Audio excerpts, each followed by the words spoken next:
Salve, salve, nação rubro-negra! Começamos mais uma live informativa com a famosa frase: flamenguista não tem um dia de paz. Quantos desfalques, quantos problemas o técnico Tite terá para um confronto importantíssimo pela Libertadores, e o Flamengo vai viajar com uma pancada de garotado da base, e a gente vai trazer aqui para vocês, daqui a pouquinho, quem são os garotos da base surpresas que estão nessa lista de relacionados, quem são os desfalques do Flamengo, qual é a provável escalação. Lembrando a todos vocês que amanhã, 11h40 da manhã, tem o nosso pré-jogo, Flamengo e Bolívar. Então, amanhã a gente vai destrinchar essa provável escalação juntamente com o nosso amigo e parceiro Lobac e com vocês do chat que já estão devidamente convidados. Tem também atualização a respeito da questão do torcedor palmeirense que cuspiu no técnico Tite. Tem atualização do caso Gabriel Barbosa através da Letícia Marques e tem também mais algumas notícias envolvendo esse jogo na altitude. Então, você que está chegando, vem com tudo, sobe o like, se inscreva no nosso canal, se não é inscrito, ativa o sininho e compartilha, tá? Chama seus amigos, chama a massa rubro-negra aí, em geral, para ficar por dentro de todas as informações nesse giro rápido aqui, mas muito direto sobre tudo que envolve os bastidores do Flamengo nessa terça-feira que já começou bem agitada. Chegou o momento de saber se o Flamengo terá elenco ou não para ocasiões como essa, tá? Isso porque já foi informado pela própria rede social do clube que Alan, Léo Pereira, Varela, Ayrton Lucas, Pulgar, Arrascaeta e Pedro estão de fora do confronto contra o Bolívar na altitude em La Paz amanhã. Lembrando que já tem de fora também o Cebolinha, o Gabriel Barbosa. Então, o Flamengo tem num total de 9 desfalques. O Alan está de fora, segundo o Flamengo, por conta de traços falcêmicos que podem prejudicar a alta performance em altitude. Léo Pereira está com quadro viral.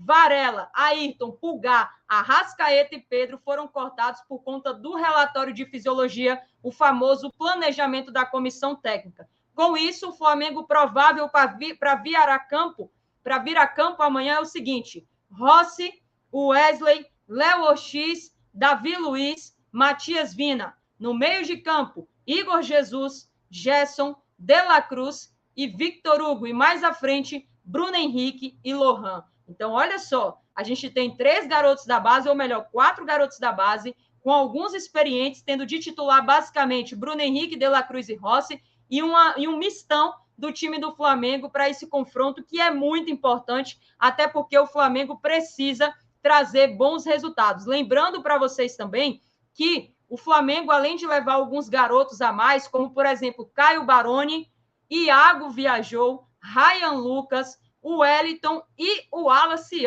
isso mesmo. Todos esses meninos do Sub-20 viajaram também com destino à Bolívia para esse confronto, para complementar os desfalques do Flamengo do elenco profissional. Caio Baroni, zagueiro, Iago, zagueiro, Ryan Lucas, volante, Wellington, centroavante, né, como vocês queiram dizer, e o Wallace, atacante pelos lados. O próprio Fábio Massareddin foi perguntado pelo Trivela por que o Flamengo não poupou no Campeonato Carioca e até que ponto isso foi prejudicial para o Flamengo estar com problemas no relatório fisiológico. Abre aspas para o nosso preparador físico. Não prejudicou em nada. O Flamengo é um clube grande que entra para conquistar todas as competições que disputa. Esse desgaste físico é natural. Todos os times têm. Agora, nós temos elenco suficiente para suplantar isso. A intensidade do jogo aumentou e isso faz com que o atleta se desgaste muito mais. Então, tá aí a resposta do Fábio Massareddin para essa situação, tá, galera? No confronto entre Flamengo e Palmeiras, por meio das câmeras de segurança e do sistema de biometria facial, o Palmeiras finalmente identificou o torcedor responsável por cuspir na cara do técnico Tite durante aquele intervalo na partida pelo Brasileirão.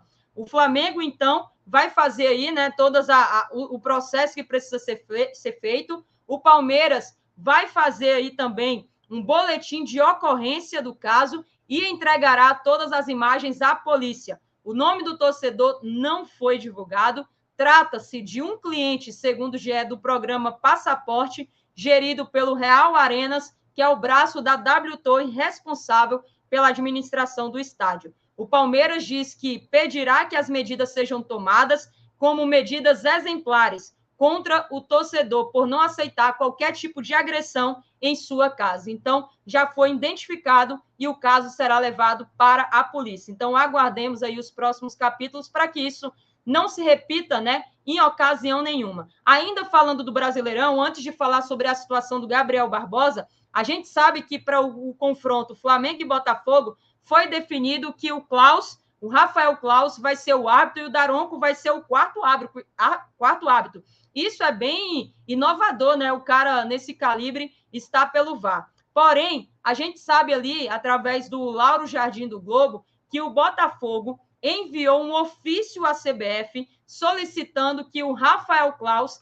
não seja o árbitro desse clássico no domingo. O clube também alvinegro ressaltou que ele fosse afastado temporariamente até que a CPI de manipulação de jogos e apostas esportivas sejam concluídas. Durante o depoimento na segunda-feira, o John Texton mencionou supostos erros cometidos pelo Claus e, além disso, o Botafogo também pediu que a árbitra Dayana Muniz também seja proibida de apitar os jogos do clube, assim como o Claus também ficasse afastado durante o término da CPI. Então, Claus e Daiane estiveram na arbitragem da vitória do Flamengo sobre o Botafogo no Brasileiro do ano passado, né, aquela vitória de 2-1, e gerou muitas reclamações por parte do botafoguense em relação à arbitragem. Então, se houver mudança, a CBF, então, acatará a decisão e a solicitação vindo do presidente John Texton, tá?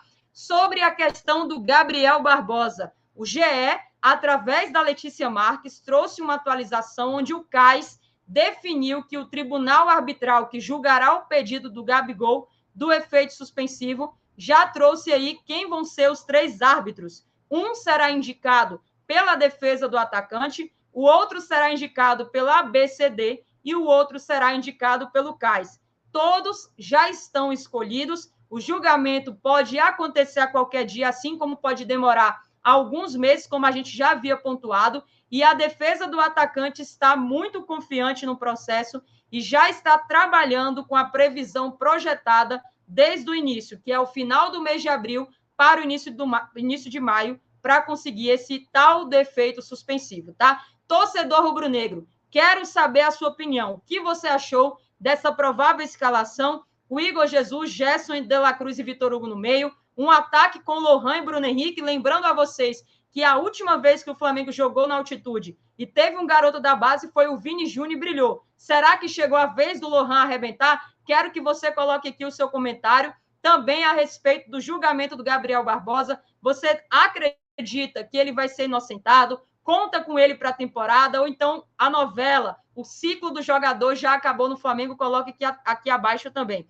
E quero saber de vocês, torcedores, qual o garoto da base que foi relacionado que você aproveitaria para esse confronto? Caio Baroni, Iago, Ryan Lucas, o Wellington ou o Wallace Ian? Também coloque aqui abaixo que a gente quer saber a sua opinião. Então, nosso giro rápido de informações aqui, passando agora às 6h30 para vocês. E amanhã, 11h40, a gente complementa tudo isso, destrinchando no pré-jogo Flamengo e Bolívia. E todos estão devidamente convidados, tá bom? Sobe o like, se inscreva, ativa o sininho.